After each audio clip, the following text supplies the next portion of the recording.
Welcome to Threat Grid Intelligence podcast on Global Eye Intelligence. Today we analyze the situation between India and Pakistan between 22nd and the 30th of April 2025. On April 22, 2025, a brutal act of terrorism at Pahalgam's Baisaran meadow claimed 32 lives, including tourists from the UAE and Nepal, making it the most lethal attack on civilians in Kashmir in years. The Resistance Front, TRF, a Lashkar-e-Taiba proxy, claimed responsibility. The attackers, disguised in military fatigues, chose a symbolic tourism hub, signaling a dangerous shift in insurgent strategy from hard to soft targets.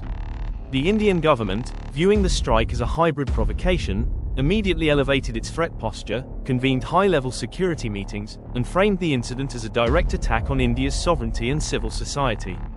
The next day, India's top leadership, including PM Modi, NSA Doval, and Home Minister Shah, initiated a response framework encompassing diplomatic withdrawal, internal security escalation, and international lobbying. OSINT data and visual confirmation of TRF operatives linked to past attacks in Rajouri and Poonch fueled national outrage and a global narrative. Protests erupted across Indian cities and diaspora centers abroad, while diplomatic offensives were launched to push Pakistan toward global isolation through FATF and UNSC mechanisms. On April 24, India declared the suspension of the 1960 Indus Waters Treaty, expelled Pakistani diplomats, and sealed off bilateral trade via the Attari-Waghar border. The Ministry of External Affairs began an international advocacy blitz, positioning TRF as a rebranded Let Front. UAV operations, cyber surveillance, and internal crackdowns intensified across South Kashmir. Meanwhile, the tourism sector in Kashmir suffered a near collapse, with mass cancellations and travel advisories from the US and Europe, illustrating the economic costs of strategic terror. By April 25, new intelligence confirmed the involvement of ISI and Pakistan Army Chief General Azam Munir in directing the Pahalgam attack through TRF channels. India retaliated further by freezing diplomatic engagement, publicly weighing precision strikes, and escalating water conflict through control of upstream Chenab and Jhelum discharges. Hybrid threats multiplied as evidence of Hamas-ISI coordination in POC surfaced, with weapons traced to Pakistani-Afghan networks. Radicalization surged in Kashmir, and cyberspace became the newest battleground with misinformation and electronic disruption. The standoff entered a multi-domain hybrid phase on April 26. Pakistan conducted maritime drills, activated JF-17C fighters with BVR missile capability, and witnessed GPS jamming across Indian airspace. India, in turn, responded with aggressive surveillance, naval drills in the Arabian Sea, and information warfare aimed at global platforms. Reports of elite Pakistani families fleeing abroad underscored Islamabad's internal anxiety. Meanwhile, India highlighted Hamas-style attack tactics being embedded into Kashmir insurgency playbooks, signaling a transformation in proxy warfare doctrine. On April 27, India launched tactical strikes against TRF assets in Kupwara and Shopian, arrested key operatives in Kulgam, and expanded surveillance coverage across Kashmir. Ceasefire violations intensified along the lock from Neelam to Jhelum Valley.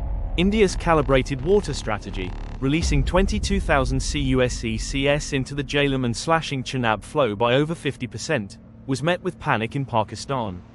Simultaneously, Indian diplomats mobilized global opinion at the UNSC, framing TRF's operations as ISI coordinated and demanding international sanctions. April 28 saw India reinforce its strategic edge with BrahMos anti-ship missile drills, a 63,000 crore rupees Rafale-M deal with France, and redeployment of air squadrons and naval units. Pakistan, anticipating Indian strikes, raised its nuclear rhetoric, activated Skardu and SWAT airbases, and coordinated drills across Punjab. Amid full-spectrum information warfare, India banned 16 major Pakistani YouTube channels, while TRF threatened to release alleged Indian-covered secrets. The battle for global perception escalated, with Turkey and China quietly backing Pakistan while India secured strategic de-escalation support from France and the US. On April 29, Indian Army retaliatory fire continued for the fifth night across Kupwara, Aknor, and Baramulla sectors, alongside the deployment of GNSS jammers and intensified lock reconnaissance. India publicly identified ex-SSG commando Hashim Musa as the Pahalgam mastermind, solidifying Pakistan's military complicity. Pakistan repositioned air defense assets, activated Shush-15 howitzers, and reportedly received PLAAF logistical support via SWAT. India's diplomatic narrative gained ground as UN Ambassador Yojana Patel called out Pakistan's terror infrastructure, with backing from the Arab League and France. By April 30th, the conflict had moved beyond the lock, reaching the international border in the Pahalgam sector, a red line not crossed in years. India issued a NOTAM blocking Pakistani air access, conducted naval drills near Gujarat, and increased readiness across air, land, and sea fronts.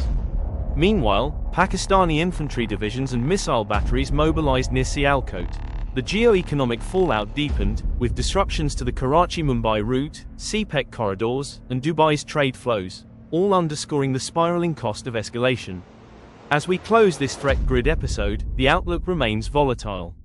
TRF threats against infrastructure, intelligence warnings of false flag ops, and proxy escalation risks, from Balochistan to Kashmir, paint a dangerous picture.